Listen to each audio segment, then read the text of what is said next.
කාගෙන් අහලාද මගේ කාමරේට ආවේ? කාගෙන්වත් අහන්න ඕනේ නෑනේ. යනවා යන්න මෙතනින්. මට බෑ. කළුවරට බයයි. ඒ නිසා මම මෙතනින් නිදා ගන්නම්. තමුසෙට පිස්සු හැදිලාද? යනවා මෙතනින්. පුදුම නපුරුකමක් නෙද ඉන්නේ. මම නිදුනි. හැමෝම මට කිව්වේ නිදූ කියලා. මම ඉන්න ගමේ චණ්ඩයවනේ මේක. හැමෝම උට බයයි.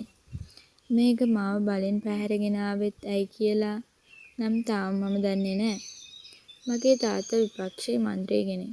මම නම් කොහොමත් තාත්තගේ දේශපාලනයට කැමති වුණේ නෑ. මොකද කියනවනම් තාත්තා නොකරපු දෙයක් නෑ. සල්ලි වලට පොඩි ගෑණු ළමයි පවා විකුණලා තිනවා. මම හිටියේ වැඩිපුරම ගෙදර තනියම. ගෙදර වටේටම ආරක්ෂාව දාලා තිබ්බ නිසා මට කිසිම නිදහසක් තිබ්බේ නෑ. ඒ නිසා මම කොහොම හරි ගෙදරින් එළියට පැනගත්තේ බොහොම අමාරුවෙන්.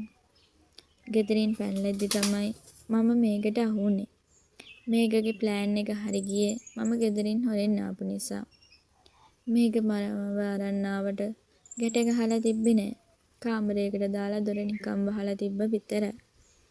කරන්ට් එක ගිය නිසා මම මේක ඉන්න කාමරේට ගියේ. ඇත්තටම මම තනියම ඉන්න බය නිසා. මට කියන්න අමතක වුණානේ. මේක කියන්නේ මගේ ක්‍රෂ් එක. දවසක් මම පන්ති ඇරලා ගෙදර ඉන්නකොට මේක හිටියා හෝල්ට් එක ගාව. හැබැයි ඉතින් නිකම් නෙමෙයි. කොල්ලෙක්ට ගහන ගමන් හිටියේ. එදා මේක දැකපු දවසේ ඉඳන් මගේ හිතේ මේක ගැන කැමැත්තක් ඇති වුණා. දොරට තට්ටු කරන සද්දෙට මම පියවිසියට ආවා. මේක එන්න. මේක කාමරේට ආවේ ලොකු ලයිට් එකක් අරගෙන. මේක තියන් නිදා ගන්න. ඒකත් දීලා මේක යන්න ගියා.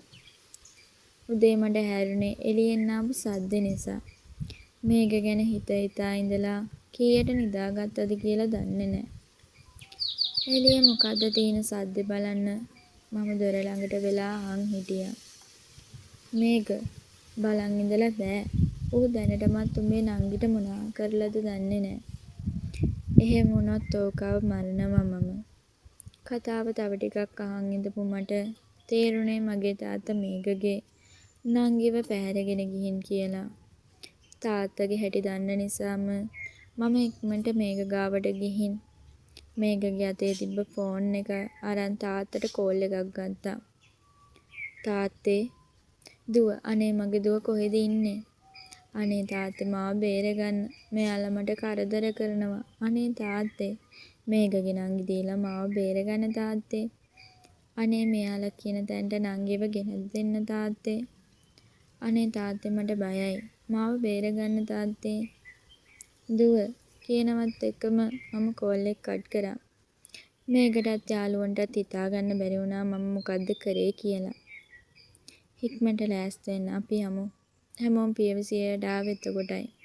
හැමෝම ඉක්මනට ලෑස්ති වෙලා ආවේ තාත්තට එන්න කියපු තැනට. මේක අපේ තාත්තා අනිවාර්යෙන් පොලිසියත් එක්ක ඇවිත් ඇත්තේ. ඒ නිසා ඔයාලගේ අයට මෙතනින් සූදානම් පිට ඉන්න කියන්න. නැත්තම් ඔයාගේ අයට කරදරයක් වෙයි. එහෙම ඕන නෑ. අපිත් එන්නම්. බය වෙන්න එපා. මම ඉන්නකම් මේකට කරදරයක් වෙන්න ඉඩ දෙන්නේ නෑ. එහෙම කියලා මම මේක දිහාට හැරුණා. මේක තාත්තලාම ඔයා මුලින්ම මේ ඉන්නවාගේ නංගිද කියලා බලන්න. නෑ. එහි ඉන්නේ මගේ නංගි නෙමෙයි. මේක තාත්තට කෝල් එකක් කරන් කියන්න. දුව ඕන්නම් හරිම කෙනාව එක්කන් එන්න කියලා. මේක ඉක්මනට තාත්තට කෝල් එකක් ගත්තා.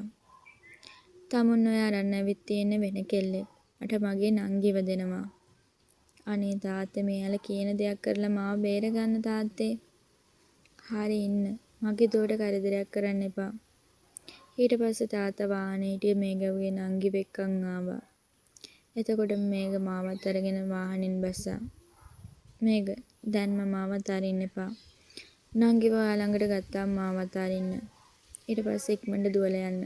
හැමතැනම පොලිසියෙන් ඉන්නවා. මේක පුදුම වෙලා වගේ මගේ දිහා බලන් හිටියා. මගේ තාත්තා ගැන මම හොඳට දන්නවා ඔයාට වඩා. මම තාත්තා ළඟට ගිහින් මේක ඉක්මනට නංගිවත් අරන් වාහනේ ළඟට යමු. දුව මං ගාවට එන්න. තාත්තේ මම එන්නම්. හැබැයි මේකට කරදරයක් වෙන්න බෑ. නෑ දුව මම කරදරයක් කරන්නේ නෑ. එතකොට පොලිසියටත් කියන්න. හරි දුව. එයාලා මුකුත් කරන්නේ නෑ.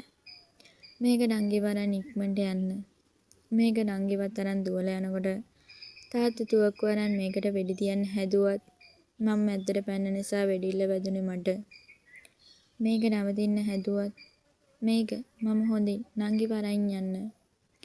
පොලිසිය අය මේකට වෙඩි තියද්දී මේක නංගිවත් බේරගෙන වාන්ට ගියා.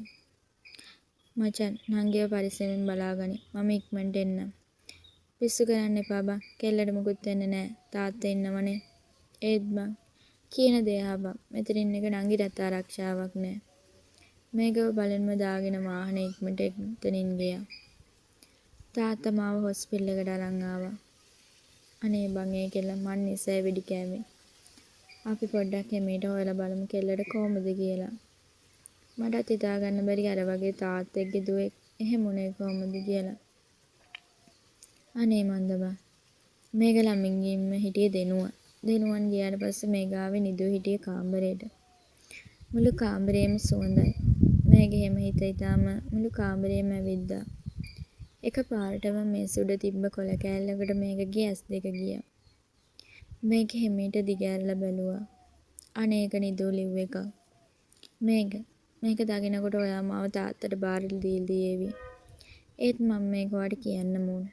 මම ඔයාට ගොඩක් ආදරය කරනවා. කවුරුදු 4ක ආදරයක්. මම දන්නේ නෑ ඔයා මට ආයෙ හම්බ වෙයිද කියලා. ඒත් මගේ ජීවිතේ තියෙනකම් මම ආදර කරන එකම පිරිමිය ඔයා වේවි.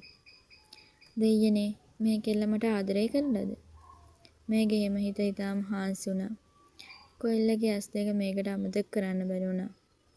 එළි වෙනකන් තවත් ඉවසන්න බැරි වුණ මේක ඉක්මනට කෙල්ල ඉන්න හොස්පිටල් එකට ගියා. මේක ගියේ කාටවත් නොපෙනෙන්න.